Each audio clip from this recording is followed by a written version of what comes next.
with Cristiano Ronaldo, I mean, he's a legend. He's a superstar.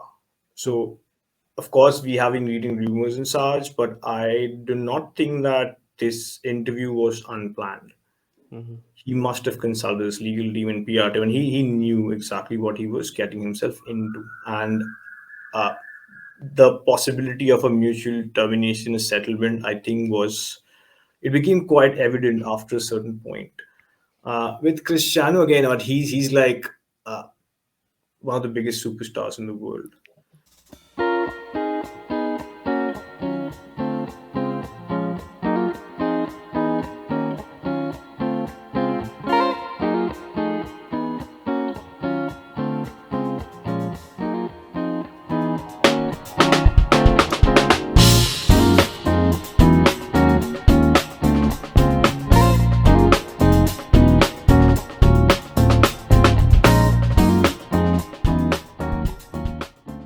Hello, everyone. Welcome to the Sports Law Stage podcast. My name is Tushar Kateria, and we are glad to have Mr. Deep Ray, who is an international sports lawyer.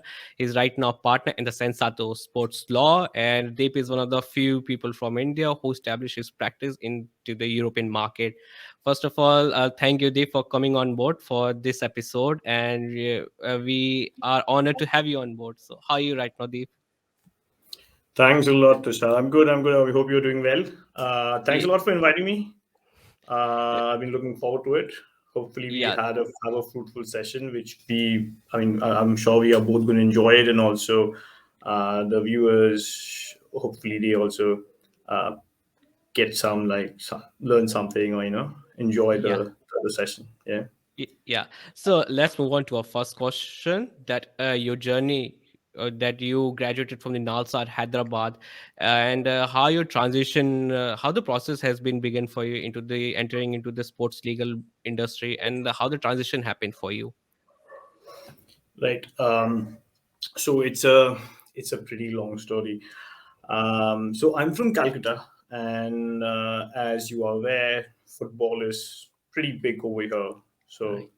so I used to play football quite a bit, and also I've always been a fan of football, and not only of European football. I've also been a fan of Indian football, since I was a child. Mhm. So, and again, like I said, there is, I mean, unlike some other parts of the country, there is some sort of a active football industry in the city. Right. So my interest in sports was always there, Mm-hmm. but perhaps I realized that it might be possible to build a career in the sports industry in my first year. So Mm-hmm. I have a friend who used to play football. Not he wasn't really a professional, but he used to play at an amateur level, and he used to interact with a lot of professional players. So I remember when I was in my first year, he knew that I was studying law, so he had asked me to review a few contracts, and this was back in 2009. So things were much less professional as compared to what we see now, even at the highest level of Indian football. So anyhow, I was honest with him. I told him, look, I've only studied like for the first part of the Indian Contract Act. So Mm-hmm. I was only aware of the first 32 sections of the Indian Contract Act. So I'm not much of a lawyer. I'm like a law student, that too a first year student. But he was like, look, you know more than me, and also more Mm-hmm. than these football players. So perhaps you could take a look at some of these contracts and advise us a little bit. Anyhow, I did my best. I don't remember if I did a very good job. But anyhow, that's what. But that got me thinking. Since I was always interested in the sports, I was like, okay, this there is a need for lawyers. So one thing led to another. I started doing some research, and I found out that, of course, there are a lot of lawyers in the US and also in different European countries who are working in the field of sports and doing it, I mean, quite successfully. In India, there was not much happening, but I Mm-hmm. remember I got to know about Law and K, for example, a few other firms as well. In my second year, I did an internship with Law and K, Mm-hmm. and that was, of course, an eye-opening experience. That really, Right. I mean, that helped me realize that okay, it's also possible to work in the sports industry as a lawyer in India because people are doing that. Not many are doing so, but then Mm-hmm. there are opportunities if you are on the lookout for it. So throughout law school, again, I mean, I feel very jealous when I look at sports law aspirants these days, because there's so much happening in terms Right. of whether we talk about like journals or moot courts or conferences. Not much was happening, say around 10 years back when I was in law Mm, school. But anyhow, I was always on the lookout for conferences and such. I would try to write articles which were somehow related to sports. For mm, example, I remember that my labor law article was like my research paper, which you need to submit every semester, was on collective bargaining. So I tried mm, to stay in touch with the sports industry in some way or the other, try to learn as much as I could from people in India, from abroad, from lawyers and academics from abroad as well. And then, of course, I couldn't find work in the sports industry right after my graduation. So I started working as a corporate lawyer, which was also a good experience. I mean, I learned a lot. Maybe I wasn't doing anything related to sports, but again, I tried to stay in touch with the industry. mm, After working as a corporate lawyer for a year and a half, I did come up because I was constantly on the lookout for some work in the sports industry. So in 2015, which was a year and a half after my graduation, I finally managed to find work in the sports industry. So yeah, mm. that is, to sum it up. That's how my journey began, I'd say, in the sports industry.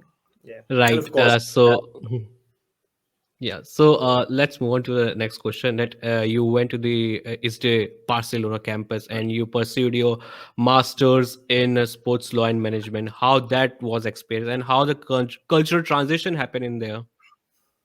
yeah. So like I mentioned, I started working in the sports industry in 2015, Yeah. and I went for my master's in 2017. So I had around 2 years of experience under my belt of working in Indian sports. So I felt the need to, gain more exposure. I just wanted to. I mean, it's not like I wouldn't claim that I had learned everything there was to learn in India, but I felt like okay, I'm ready to take the next step and gain more exposure, learn a bit more, see how things work at a global level, because that had always been my. I mean, I don't know, like when I started looking up to, looking at lawyers like Marcus Mota or Cornelius Crespo, but I mean, that is the kind of work I've always wanted to do. Mm, So, yeah, I mean, it was a great experience for me. I did quite a bit of research. I spoke to a lot of people before choosing the course, before deciding that I really want to go for my masters, and I had some idea regarding what I wanted to do later as well.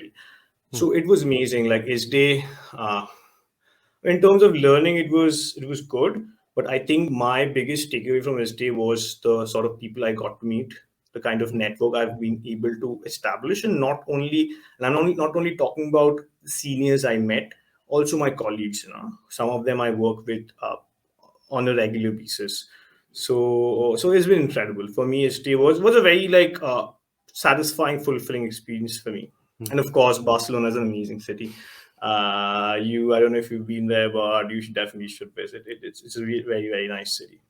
Of course, I will visit Barcelona in the coming years.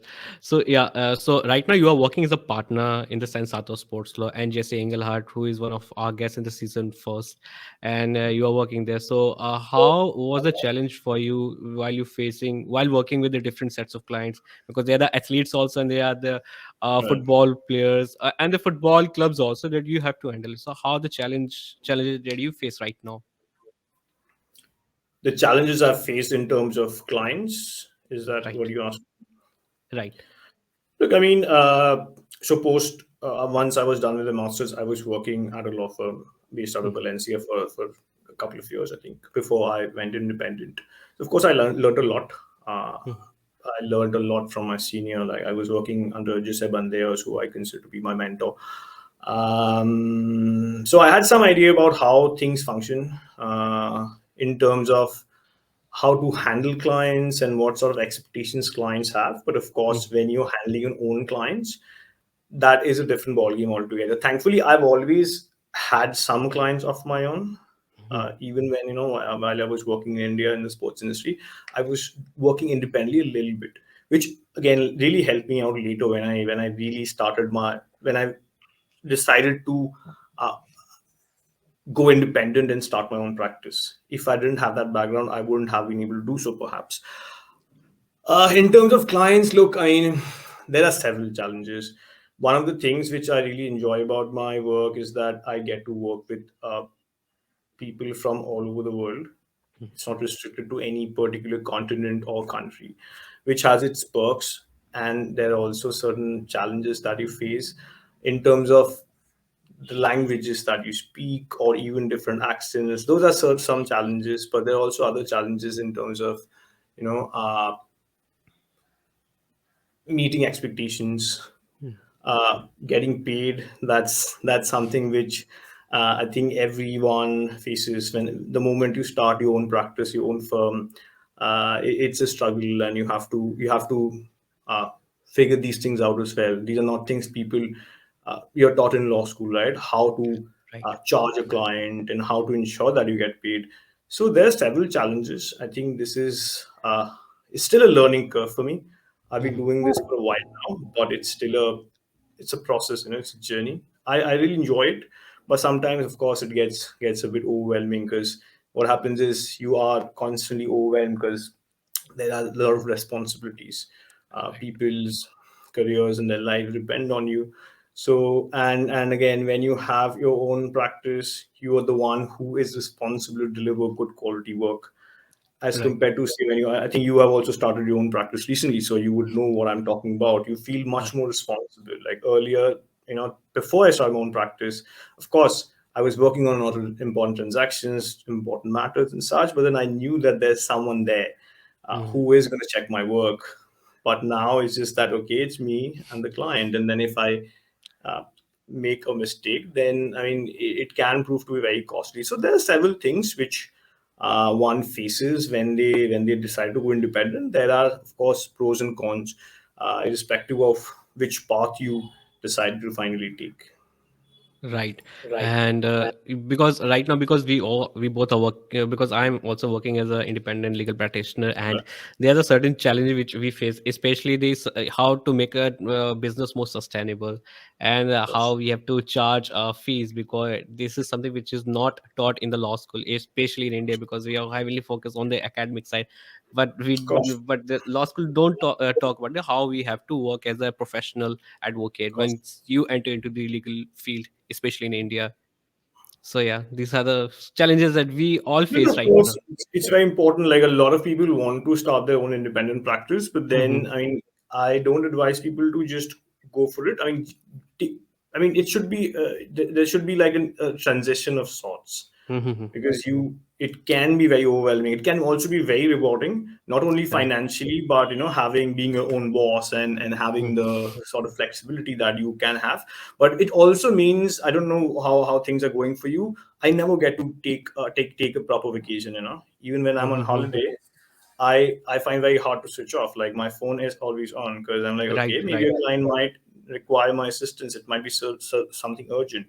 So again, there are several things, and of course, when it comes to clients, one client acquisition is Mhm. a huge challenge in itself, especially when you're starting off. Getting your 5, 10, 15 clients can be extremely challenging. After Mhm. that, fulfilling their expectations. I mean, there's several things, right? I mean, again, you are much younger than me, but I'm Mhm. still also not that old, I suppose, as a lawyer. In lawyer terms, if I was a football player, I would have been like close to retirement, I suppose. But then, but anyhow, so yeah, I mean, it's fun. I mean, I think at the end of the day, I feel quite fortunate because I'm getting to work in the sports industry. This is something which I've worked on for a number of years, and being able to do what you have always wanted to do is extremely rewarding. So I think at Absolutely. the end of the day, at the moment, I think it's uh, I'm like satisfied overall. I don't know what's going Yeah, to happen in the absolutely. next few years, And but yeah, it's, yeah, I'm it's completely. because the thing is, because we all are associated with the sports industry before we enter Yeah, into the legal field, and that's right. really fulfilling it. Once you enter Of into course. this something which you love out of most, and you are working that field, helping the clients, especially the athletes who need our help, and that's one of the most rewarding thing that we can ever have in our life. I So agree yeah. with you. Absolutely. So Absolutely. yeah, so let's move on to the next question. So as we both are working into the sports legal industry, and what are the skills that are required, because you are someone who is working with the overseas client, and yeah, what are things that are required to, what are the skills which is essentially required into the sports legal industry? This is something I think we've discussed earlier as well. I mean, core legal skills are Mhm. indispensable. You know that it's you need to be able to draft well. You need to be able to argue well. You need to be good at drafting contracts and such.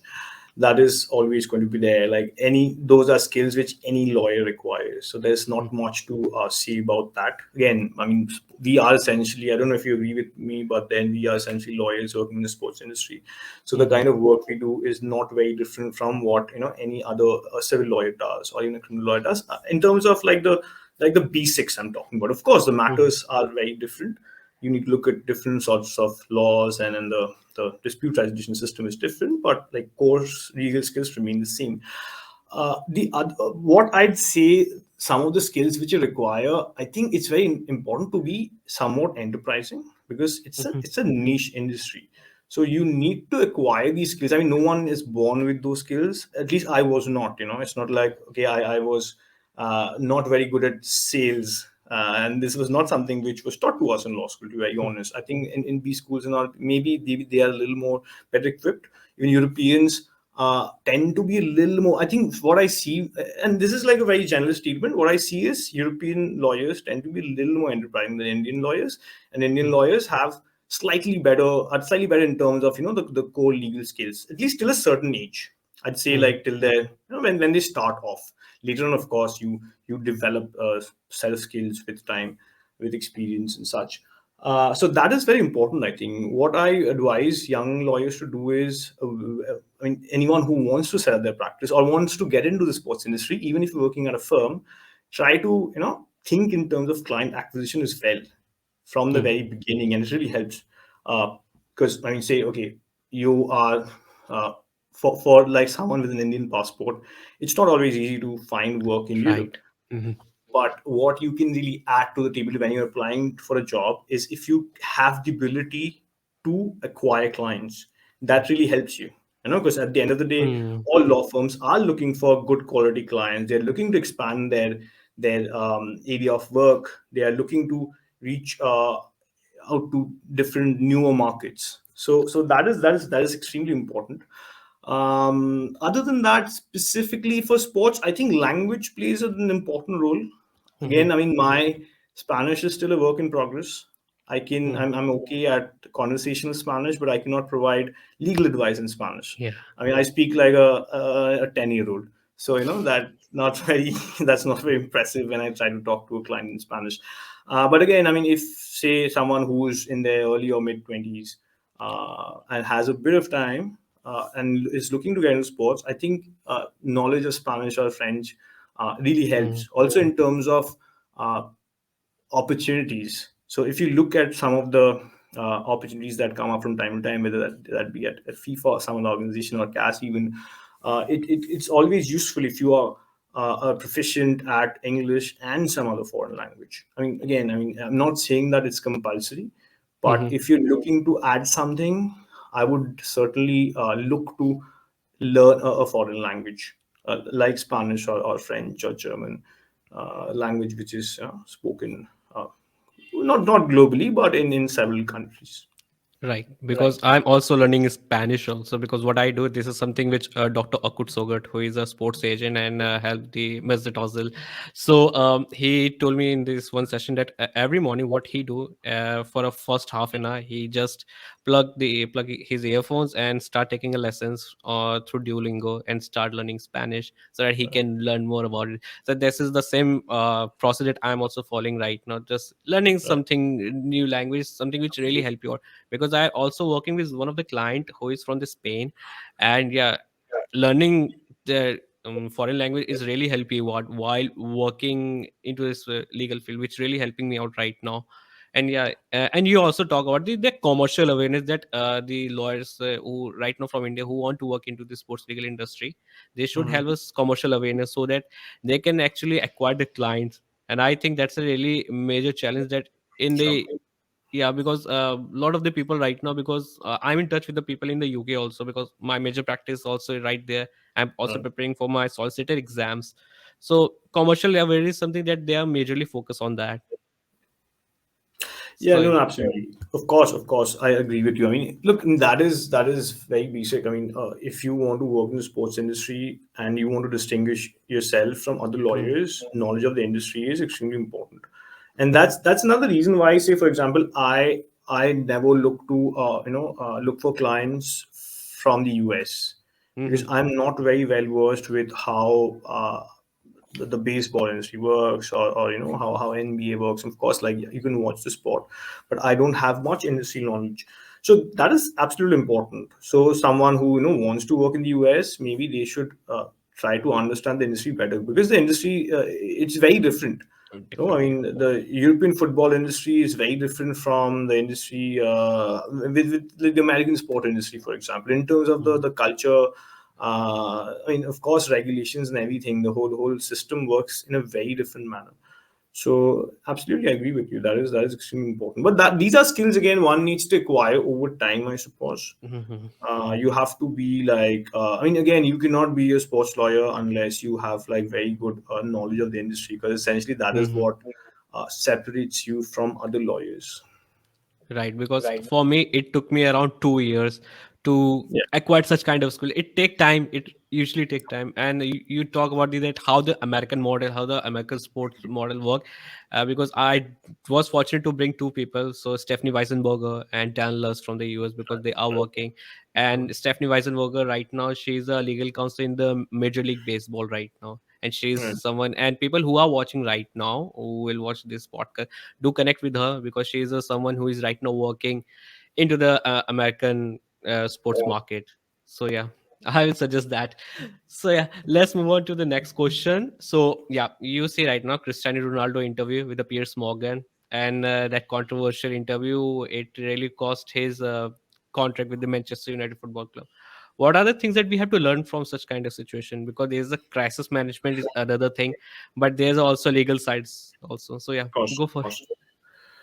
Look, with Cristiano Ronaldo, I mean, he's a legend. He's a superstar.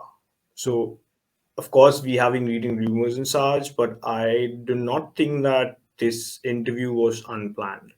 Mhm, He must have consulted his legal team and PR team, and he knew exactly what he was getting himself into. And uh, the possibility of a mutual termination settlement, I think, it became quite evident after a certain point. With Cristiano again, he's like uh, one of the biggest superstars in the world. right. Generally speaking, with clients, I mean, you do see clients, say athletes, get into trouble all the time with the, say football players. They make certain statements in the media, or post certain photographs on their social media handles, which can get them into trouble. So generally speaking, whenever I start working on a matter, the first thing I tell my client is, look, stop posting anything on social media. Mhm, I mean, okay, you can post like very basic stuff, photos of you training, but nothing which may go against you in the future. So be very careful. So what mhm, also happens, like Cristiano Ronaldo goes ahead and does something like this. Now other players also may think that okay, they can do that and get away with it, but they could land in. I mean, Ronaldo. I'm not saying that he got away with it, but it's very likely that he's going to sign a massive contract soon. I mean, we are already hearing rumors about it. And I think right. with Ronaldo, I don't think he wanted to stay at United. Mhm, Even at the beginning of the season, he was probably looking to get out. But for some reason, settlement could not be reached. Maybe they wanted to, like, again, we don't know what exactly is happening. It's all based on rumors. But again, I mean, general advice to players or even lawyers. I mean, Cristiano Ronaldo, there's only one Cristiano Ronaldo. So, like, the mhm. Ronaldos and Messis of the world can get away with a lot of stuff, but an average athlete has to be much more careful, because you don't want more trouble than you're already in. So yeah, that I think it answers your question.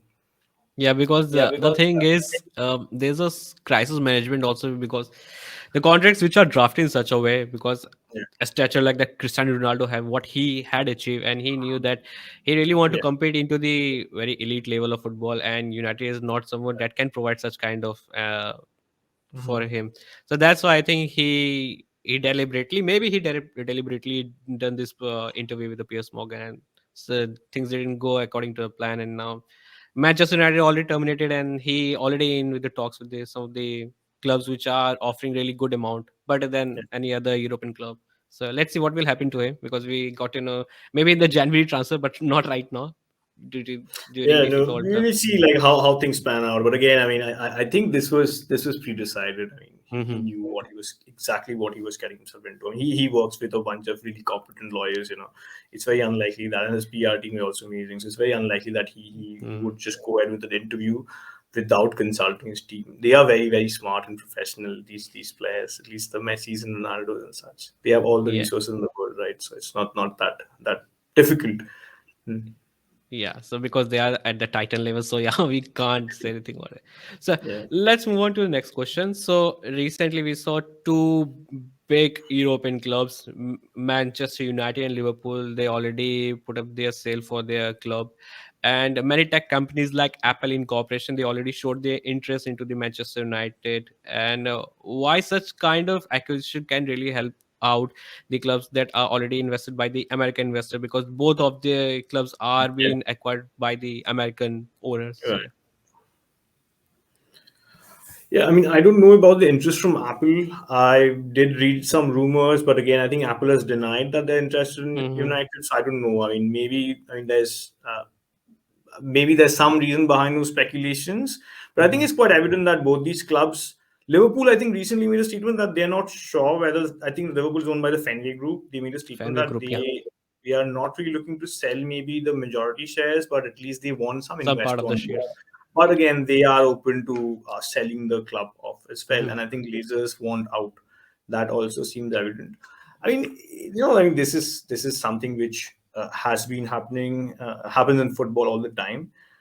Recently, Chelsea also, I mean, the ownership, there was a transfer in the ownership, but that was for different reasons. But then Milan got bought by Redbird Group investment. instead of, in fact, that bird from another American company.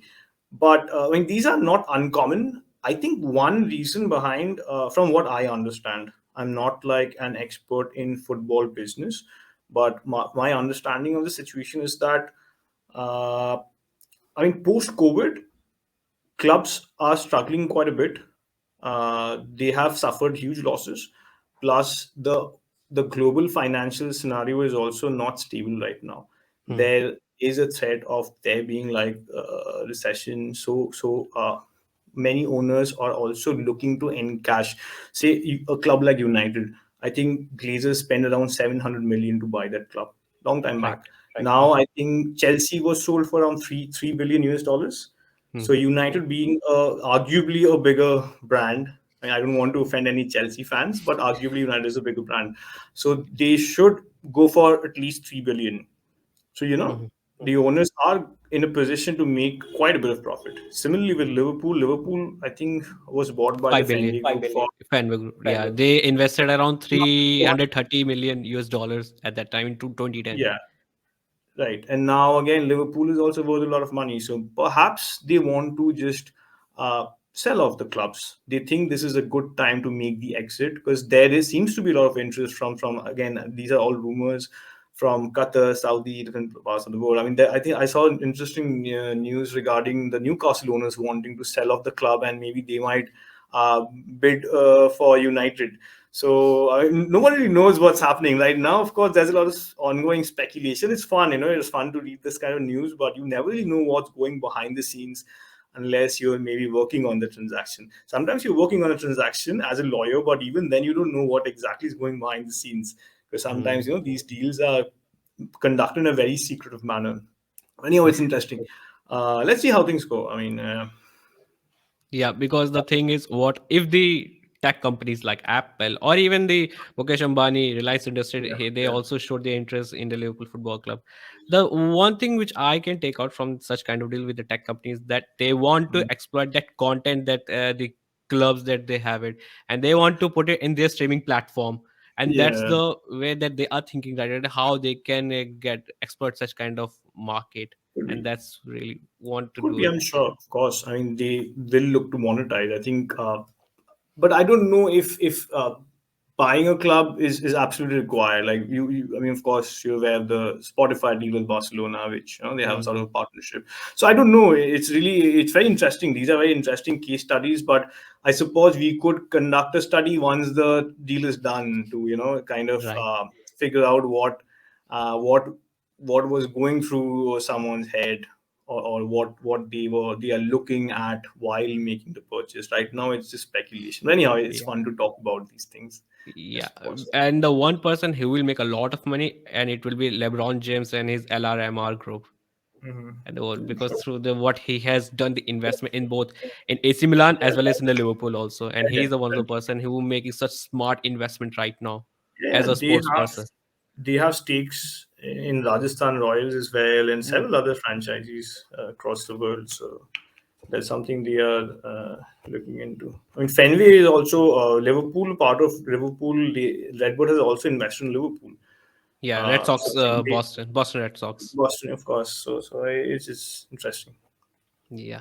So yeah, let's move on to the next question, which is already related to the football. So you see, right now, many football clubs they are selling their stadium rights to the companies. Recently, we saw that you already talk about the Barcelona. They already sold their sponsorship right for their stadium Camp Nou to the Spotify.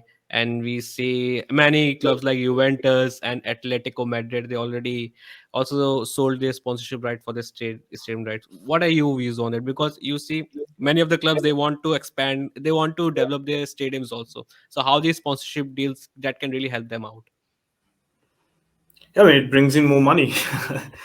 That's what clubs are. Yeah, clubs are looking to maximize profits. I think this should be, in my opinion, from someone working in the sports industry, should be a no-brainer. But I also understand the fan perspective, so to Hmm. say, because fans are very sentimental about their clubs. So I Hmm. think whenever you see such a deal being announced, fans tend to, because they are very emotionally attached Hmm. to the stadium. It has some sentimental value, and I understand for good reason. I'm not saying that fans are not justified to feel in a certain manner. You can feel however you want to, but the reality is also that clubs require a lot of money to build a successful team. So I think it becomes uh, sometimes I think fans are a little hypocritical, if I may say so, in the Hmm. sense that they want their clubs to perform, be very successful, perform at the highest level each season.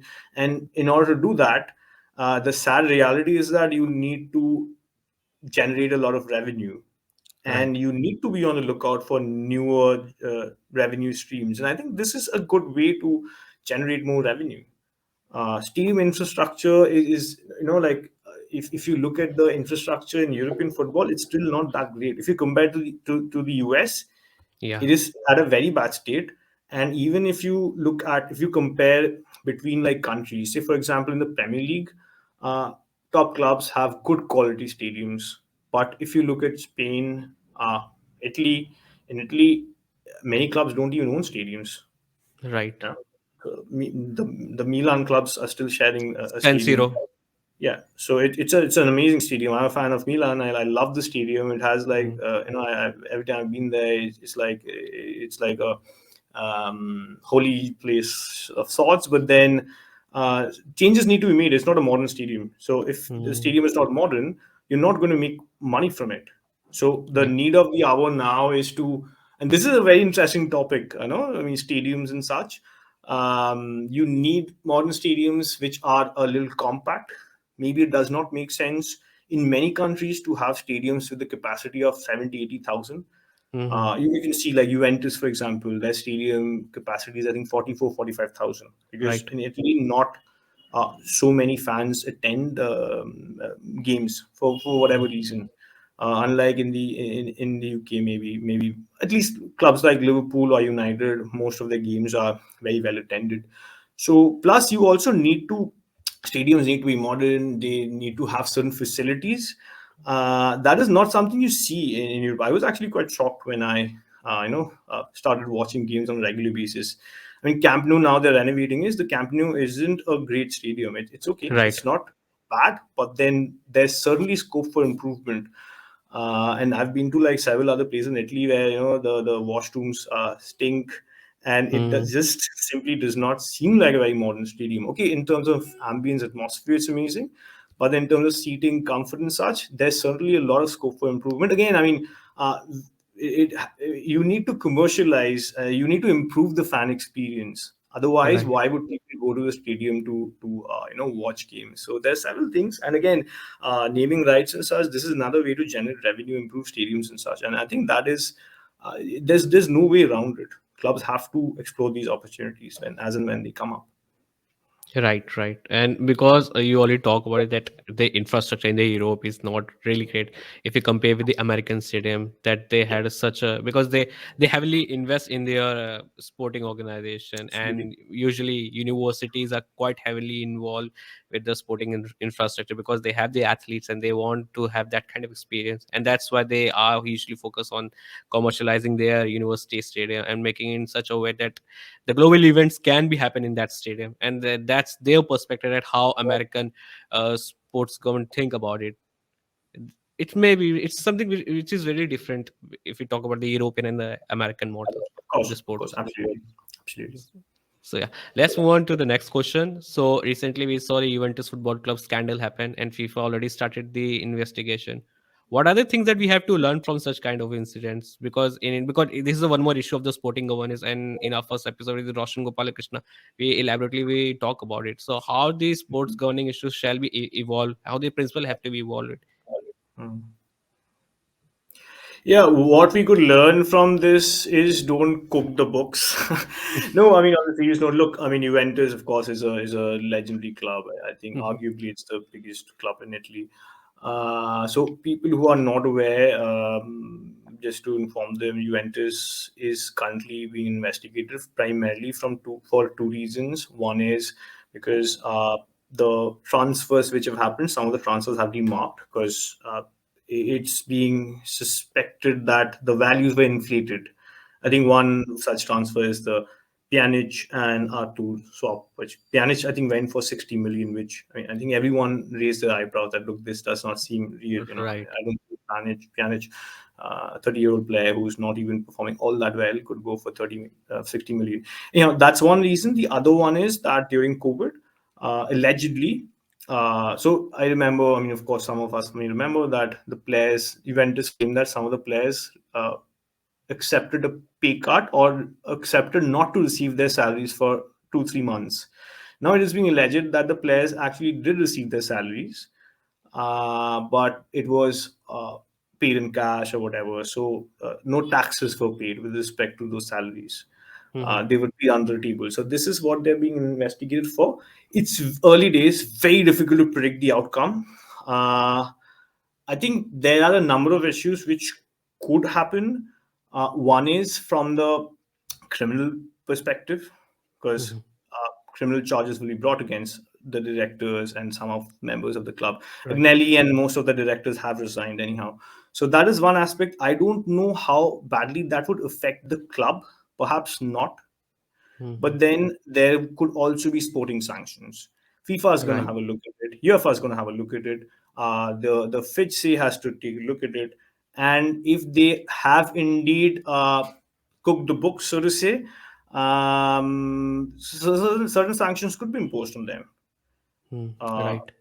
and that could be in the nature of uh, fines, of course. That I don't think would bother Juventus all that much, but they would, of course, would not want any point deduction. Or Juventus already has the experience of being relegated back in 2006 when Calciopoli Right. happened. They were Mhm. relegated. That is Mhm. something people, Juventus fans, are really scared of. That okay, that's the last thing which we want. Okay, you Mhm. pay a fine, directors get maybe prison terms or certain fines are imposed. In a season or two, the club may recover, but then being relegated could be like a big, huge blow, for a club like Juventus.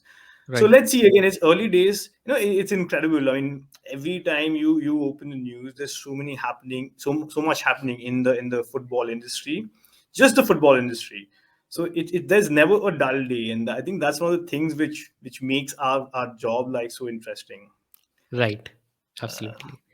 So yeah, and the fun question. So yeah, you already working with the Professor Tarun on a Doctrina Ludus, and how you come into that idea, and right now how the things are coming up for you. Because I already been in that one session. Yeah, I already shared my experience, and a lot of the young students they come on board. So yeah, Yeah, thanks a lot for supporting us this venture. We are also quite like nervous. We need support for this. Thing is, Doctrina Ludus came up. Tarun and I, we've been conducting lectures at various universities. Tarun, of course, is a professor. Sometimes I also get invited. Sometimes I tag along with him. So teaching is not something I was really looking to get into, but I somehow do end up teaching quite a bit and interacting with students, which I find very interesting. It happened by accident, but it's something I enjoy, and it's always nice to interact with budding lawyers, aspirants, or even colleagues. So we felt that there's a need for proper guidance. One right. thing which I've noticed is that one, there are not many courses dedicated to sports law in India, and even if Hmm. there are, they are not being taught from a practical perspective. I Hmm. mean, of course, theoretical part is very important, but that's part one.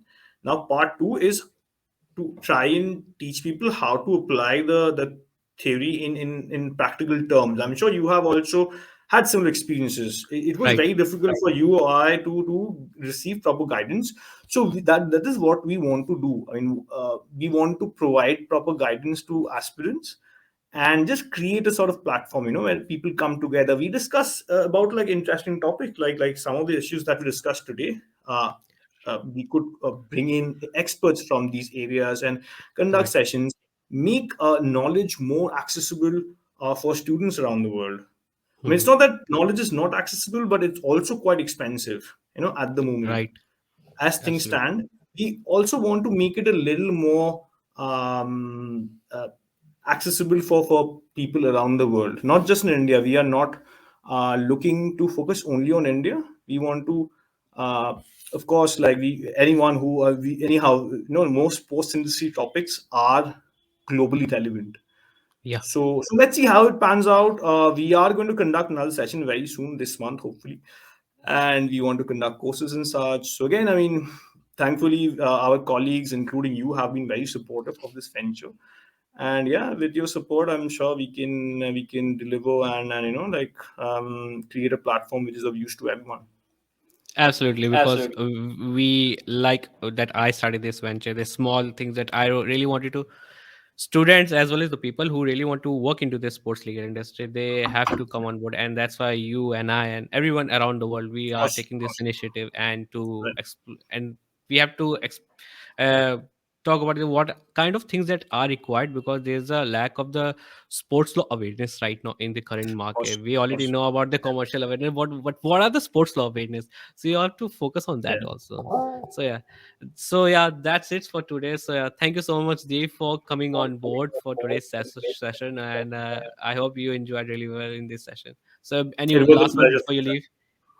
Yeah, sure.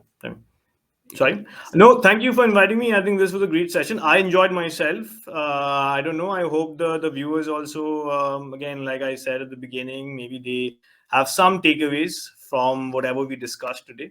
And yeah, I mean, let's catch up soon. Yeah, absolutely. So thank you so much, sir. Thank you everyone for hooking up till the end of this podcast. If you really like this episode, make sure that you like, follow, and subscribe on our YouTube channel. Or if you're listening from Spotify or any other streaming platform, please follow and rate our podcast channel. And I will like to have your feedback in case you want to add us something or you want to have anything from your side. We will meet you in our next episode. Until then, goodbye everyone.